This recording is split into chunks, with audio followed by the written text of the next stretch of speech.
Hello बच्चों, NEET 2020 में एक प्रॉब्लम पूछा गया था जो कि basically laws of motion chapter से है। गिवन है two bodies of masses 4 kg and 6 kg are tied to the ends of a massless string. The string passes over a pulley which is frictionless.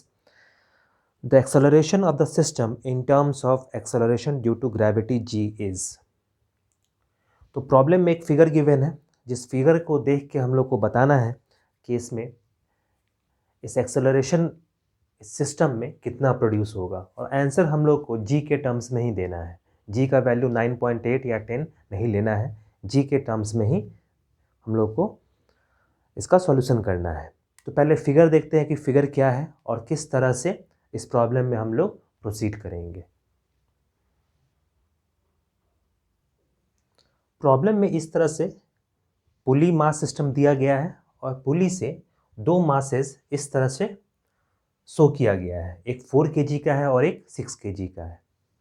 जब system को rest से छोड़ा जाएगा तो ये 6 kg का जो मास है वो अपने हेवी वेट के कारण नीचे की तरफ मूव करेगा और ये 4 kg का जो मास है ये अपवर्ड डायरेक्शन में जाएगा।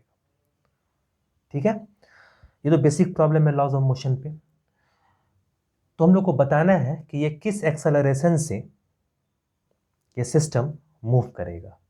आइदर 4 kg का जो ब्लॉक है वो किस एक्सेलरेशन से अपवर्ड जाएगा और 6 kg का जो ब्लॉक है वो किस एक्सेलरेशन से नीचे आएगा। सिंस स्ट्रिंग सेम है, पुली से जो स्ट्रिंग पास कर रहा है और दोनों सिस्टम से अटैच्ड है वो सेम है, तो जिस एक्सेलरेशन से 6 kg ब्लॉक नीचे जाएगा उसी एक्सेलरेशन से 4 kg ऊपर जाएगा। इतना तो क्लियर है कि एक्सेलरेशन दोनों का सेम होगा, एक का डाउनवर्ड डायरेक्शन में और एक का अपवर्ड डायरेक्शन। तो इसको हम लोग फ्री बॉडी डायग्राम की हेल्प से by applying Newton second law किस तरह से सॉल्व करेंगे ये देखते हैं। ठीक है, हम लोग फ्री बॉडी डायग्राम में कंसेप्ट से अगर 4 kg ब्लॉक का अगर फ्री बॉडी डायग्राम बनाएं तो इस 4 kg ब्लॉक को हम लोग इस तरह से ड्रॉ करते हुए 4 kg जो न्यूमेरिकल वैल्यू है उसको इस तरह से ब्लॉक के भीतर दिखा सकते हैं ताकि आइडेंटिफाई कर सके कि ये हम लोग free body diagram 4 kg block के लिए बना रहे हैं। उसी तरह से जब 6 kg के लिए बनाएंगे तो 6 kg के लिए हम लोग यहाँ पे इस तरह से 6 kg लिख सकते हैं ताकि आइडेंटिफाई कर सके कि दोनों ब्लॉक अलग अलग है। सेंटर ऑफ मास से इस 4 kg के ब्लॉक के लिए वेट नीचे की तरफ काम करेगा कितना, 4 इंटू जी। ये ध्यान रहे कि जी का वैल्यू हम लोग को नहीं रखना है 9.8 या 10, हम लोग को जी लेके ही चलना है। तो वेट कितना होगा, मास मल्टीप्लाइड बाय जी, तो 4g। स्ट्रिंग किस डायरेक्शन में है, अपवर्ड डायरेक्शन में है, तो टेंशन क्या लगेगा, अपवर्ड डायरेक्शन में लगेगा। और ये पूरा सिस्टम अपवर्ड डायरेक्शन में मूव कर रहा है, इसका मतलब एक्सेलरेशन किस डायरेक्शन में है, अपवर्ड डायरेक्शन में। तो एक्सेलरेशन को हम लोग हमेशा बाहर फिगर के बाहर डॉटेड लाइन से इस तरह से शो करेंगे ताकि हम लोग को न्यूटन सेकेंड लॉ से इक्वेशन लिखने में कोई प्रॉब्लम ना हो। ठीक है, इतना क्लियर है। अब 6 kg के ब्लॉक पे आते हैं। 6 kg के लिए हम लोग यहाँ पे डिनोट किए हैं 6 और सेंटर ऑफ मास से उसके वेट को दिखाए हैं 6 इंटू जी, 6g। इस ब्लॉक के लिए स्ट्रिंग किधर है, अपवर्ड डायरेक्शन में, तो टेंशन किधर लगेगा, स्ट्रिंग के डायरेक्शन में, tension t। Since string same है तो दोनों में टेंशन क्या होगा, सेम।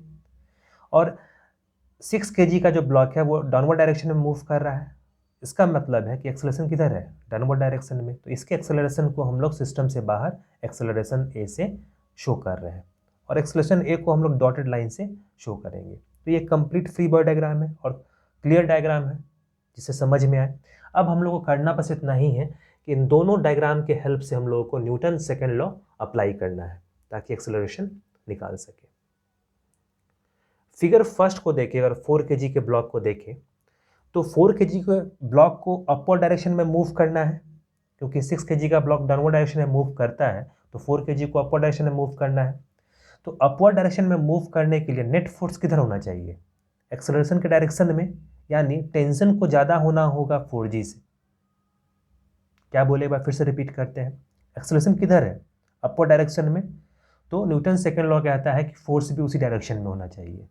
तो दो तरह का फोर्स है, एक डाउनवर्ड डायरेक्शन में काम कर रहा है और एक अपवर्ड डायरेक्शन में। तो इन दोनों में से अगर 4g ज़्यादा हो गया तो ब्लॉक नीचे की तरफ मूव करेगा, इसलिए टेंशन को ज़्यादा होना होगा 4g से। तो हम लोग न्यूटन सेकेंड लॉ से लिख सकते हैं t minus 4g, t minus 4g। तो नेट फोर्स किसके बराबर होता है? मास टाइम एक्सेलरेशन के, तो 4a के बराबर होगा।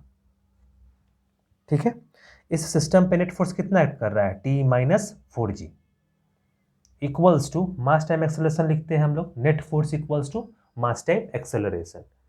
तो फर्स्ट इक्वेशन क्रिएट हो गया, t minus 4g equals to 4a।